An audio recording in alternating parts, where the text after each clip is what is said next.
সুপ্রিয় শিক্ষার্থী বন্ধুরা, আশা করি ভালো আছো, ভালো থাকো, সুস্থ থাকো এই প্রত্যাশা নিয়ে আজ অনলাইনে ক্লাসে তোমাদের জানাই আন্তরিক প্রীতি ও শুভেচ্ছা।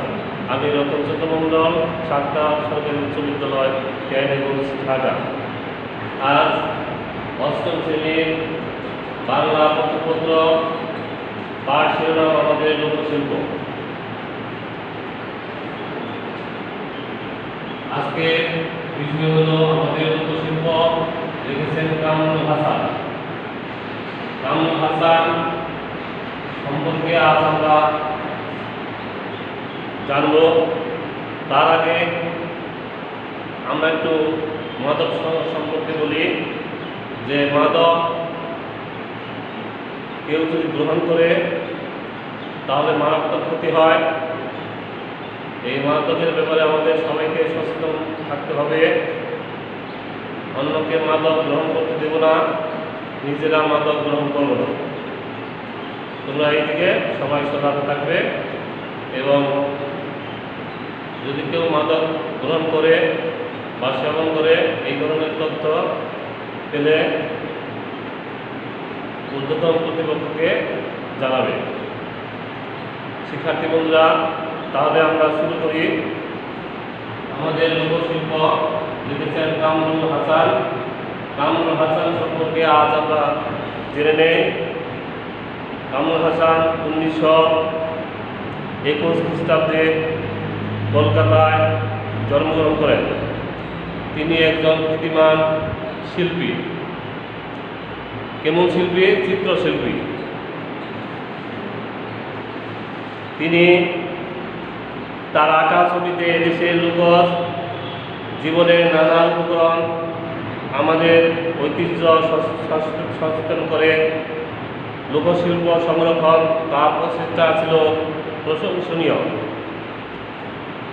কর্মজীবনে তিনি দীর্ঘকাল ধরে ঢাকা আর্ট কলেজ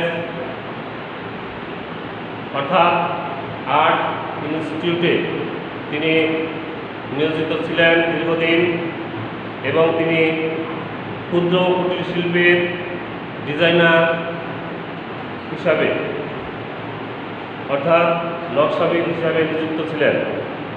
এই সময় তিনি বাংলাদেশের বিভিন্ন অঞ্চল থেকে লোকশিল্প নানা উপকরণ সংগ্রহ করেন এবং ছবি আঁকা, বিচিত্র কলাকৌশল এবং লোকশিল্পের নানা দিক সম্পর্কে তার লেখা পত্রপত্রিকা প্রকাশিত হয়েছে। তার একটি বইয়ের নাম হল বাংলাদেশের শিল্প আন্দোলন ও আমার কথা। কামরুল হাসান 1988 খ্রিস্টাব্দে ঢাকায় মৃত্যুবরণ করেন। শিক্ষার্থী বন্ধুরা, তাহলে আমরা কবি লেখক সম্পর্কে জানতে পারলাম। এখন আমরা জানবো আমাদের লোকশিল্প সম্পর্কে। লোকশিল্প কি? তাহলে দেশি বিদেশি অর্থাৎ বিদেশি বাদ দেওয়া দেশি জিনিস দিয়ে দেশের মানুষের হাতের তৈরি যে শিল্প সম্মত দ্রব্য, এটা হলো লোকশিল্প।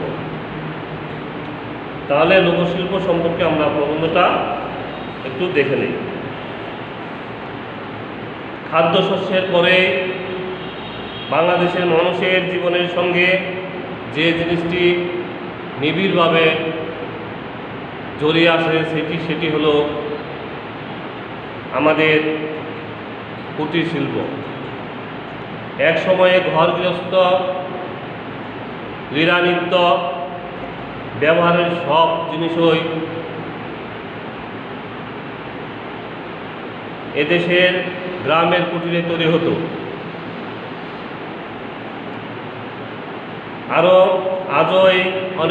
আজও অনেক কিছুই হয়। এগুলো কুটির শিল্পের মাধ্যমে তৈরি হলো। শিল্পগুণ বিচারে এই ধরনের সামগ্রী লোকশিল্পের মধ্যে গণ্য। আমাদের দেশে বিভিন্ন লোকশিল্পের কতগুলো এক সময়ে এবং উচ্চমানের ছিল, যা খুবই গর্বের বস্তু ছিল। প্রথমে বলতে হয় ঢাকায় মসলিনের কথা। ঢাকা শহরের অদূরে ডেমরা এলাকার তাঁতিদের এই অমূল্য সৃষ্টি এককালে দুনিয়া জুড়ে তুলেছিল প্রবল আলোড়ন। ঢাকার মুসলিম তৎকালীন মুঘল বাদশাদের বিলাসের বস্তু ছিল। মসলিন কাপড় এত সূক্ষ্ম সুতা দিয়ে তৈরি হতো, একটি ছোট্ট আংটির ভেতর দিয়ে সহজেই কয়েকশো গজ কাপড় প্রবেশ করিয়ে দেওয়া সম্ভব ছিল। শুধু কারিগরি দক্ষতা নয়, এই ধরনের কাপড় বুনবার জন্য শিল্পী মন থাকাও প্রয়োজন। আজ সেই মুসলিম নেই, তবে মুসলিম যারা বুনত তাদের বংশধররা যুগ যুগ ধরে এই শিল্প দ্বারা বহন করে আসছে। তাই আমরা জামদানি শাড়ি আজও দেখতে পাই। বর্তমান যুগে জামদানি শাড়ি দেশে বিদেশে শুধু পরিচিত নয়, এটা আমাদের গর্বের বস্তু। এমনি আরেকটি গ্রামীণ লোকশিল্প প্রায় বিলুপ্তের পথে, এটি হলো নকশিকাঁথা। এক সময় বাংলাদেশের গ্রামে গ্রামে এই নকশিকাঁথা তৈরি দেওয়া ছিল। একটি সাধারণ আকারের নকশিকাঁথা সেলাই করতে কমপক্ষে 6 মাস সময় লাগত। বর্ষাকালে যখন চারিদিকে পানি ধই ধই করে, সেই সময় ছিল নকশিকাঁথার কাঁথা সেলাই করার উপযুক্ত সময়। মেয়েরা ঘরের কাজ সাঙ্গ করে পাটি বিছিয়ে পা মেলে তারা এই নকশিকাঁথা সেলাই করত। নকশিকাঁথা সেলাই করার সময় তাদের পরিবারের দুঃখ, সুখ, বেদনা অনেক কিছুই প্রতিটি সুয়ের ঘুরে ঘুরে লিপিবদ্ধ থাকত।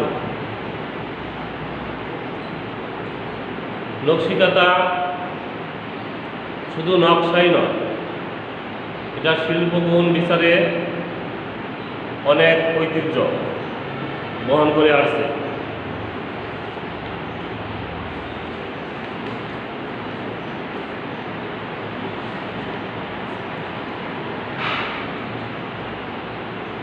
আপন পরিবেশের থেকে মেয়েরা তাদের মনের মতো করে কাঁথা সেলাইয়ের অনুপ্রেরণা পেতেন। এমনি একটি কাঁথা সেলাই করতে সেখানে হাসি কান্না থাকত। সূক্ষ্ম সেলাই আর রং বেরঙের নকশার জন্যই নকশিকাঁথা বলা হয় না। কাঁথার প্রতিটি সূচের ঘুরে মধ্যে লুকিয়ে আছে একটি পরিবারের কাহিনী, তাদের পরিবেশ, তাদের জীবনগাথা। আমাদের দেশে লোকশিল্পের বিভিন্ন রূপে ভিন্ন ভিন্ন অঞ্চলে প্রাধান্য পেয়েছে। তাঁত শিল্প বাংলাদেশের সব এলাকাতে আছে। এর মধ্যে ঢাকা, টাঙ্গাইল, শাহজাদপুর, কুমিল্লা, চট্টগ্রাম এলাকায় তাঁত শিল্পের মৌলিক বৈশিষ্ট্য পাওয়া যায়। তাহলে কোন কোন এলাকায় তাঁত শিল্পের মৌলিক বৈশিষ্ট্য পাওয়া যায়? ঢাকা, টাঙ্গাইল, শাহজাদপুর, কুমিল্লা, চট্টগ্রাম, আর হলো এই কটা: ঢাকা, টাঙ্গাইল, শাহজাদপুর, কুমিল্লা, চট্টগ্রাম। এই কটা জায়গায় তাঁত শিল্পের মৌলিক বৈশিষ্ট্য পাওয়া যায়। জামদানি শাড়ির কথা আমরা আলোচনা করেছি। নারায়ণগঞ্জ জেলার নওপাড়া গ্রামে জামদানি কারিগরদের বসবাস। শতাব্দী কাল ধরে এই তাঁত শিল্প বিস্তার লাভ করেছে শীতলক্ষা নদীর তীরে। শীতলক্ষা নদীর তীর থেকে যে বাষ্প সৃষ্টি হয়, বিশ্লেষণে দেখা গেছে যে এই বাষ্প বা আর্দ্রতা মসলিন কাপড়ের জন্য উপযুক্ত। এটা শুধু উপযোগী নয়, এটা বর্তমানে বড় বড় যে কলকারখানাগুলো রয়েছে, কাপড়ের কলকারখানা রয়েছে, এগুলো শীতলক্ষা নদীর তীরে গড়ে উঠেছে। শুধু একটাই কারণ, সেটা হলো ভৌগোলিক কারণের জন্য, আর হলো আবহাওয়ার কারণের জন্য। এটা এখান থেকে যে বাষ্প তৈরি হয়, এই বাষ্পটার জন্য শাড়ি তৈরি করার উপযুক্ত স্থান। কুমিল্লা, নোয়াখালী ও চট্টগ্রামে প্রস্তুত খাদি বা খদ্দরের সমাদর শুধু গ্রাম জীবনেই নয়, শহরের আধুনিক সমাজও যথেষ্ট রয়েছে। তুলা থেকে হাতে সুতা কাটা হয়। গ্রামবাসীরা অবসর সময়ে সুতা কাটে। যারা সুতা কাটে তাদেরকে বলা হয় কাটুনি। গ্রামের বাড়ির আশেপাশে তুলার গাছ লাগানোর রীতি আছে। সেই গাছের তুলা দিয়ে সুতা কাটা হয় এবং হস্তচালিত যন্ত্রের সাহায্যে সেই তুলা প্রস্তুত করা হয়। সুতায় যে কাপড় প্রস্তুত করা হয়, সেই কাপড়কে বলা হয় খাদি বা খদ্দর। স্বদেশী আন্দোলনের সময় স্বদেশী কাপড় গ্রহণ এবং বিদেশি কাপড় বর্জন, এই শর্তে তারই সাফল্য স্বাক্ষর রয়েছে এই খাদি কাপড়ের মধ্যে।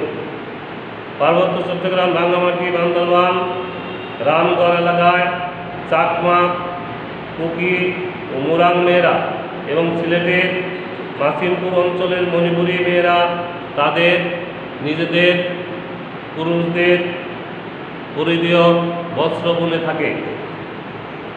এই কাপড়গুলো সাধারণত মোটা ও টেকসই হয়।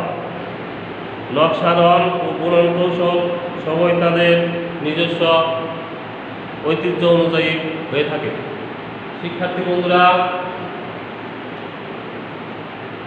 তাহলে তোমরা যে পর্যন্ত আমি পাঠদান করলাম, এইটুকু তোমরা বাসায় ভালো করে অনুশীলন করবে।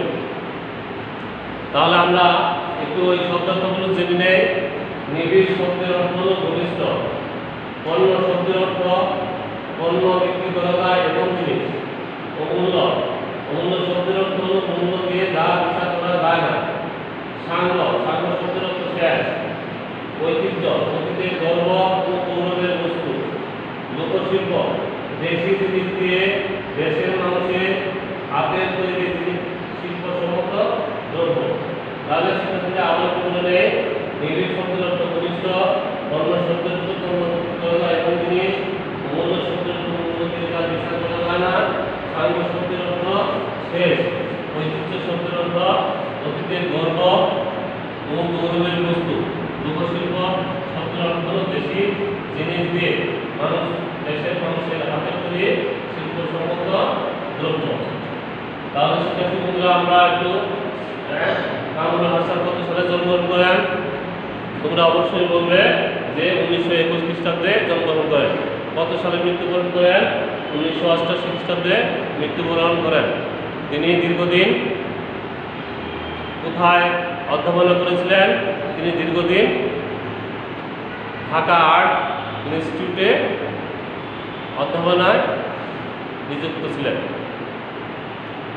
তিনি কুটির শিল্পের প্রধান ডিজাইনার ছিলেন। শিক্ষার্থী বন্ধুরা, এই পর্যন্তই। এখন তোমার আশা করি তোমরা ভালো থাকবে, সুস্থ থাকবে, আর পাঠ ভালো করে অনুশীলন করবে, প্রতিটা লাইন ভালো করে পড়বে, তাহলে তোমরা সকল নৈবেদ্যিক উত্তর দিতে পারবে। আমার সঙ্গে থাকার জন্য তোমাদেরকে অশেষ ধন্যবাদ। ভালো থাকবে, সুস্থ থাকবে।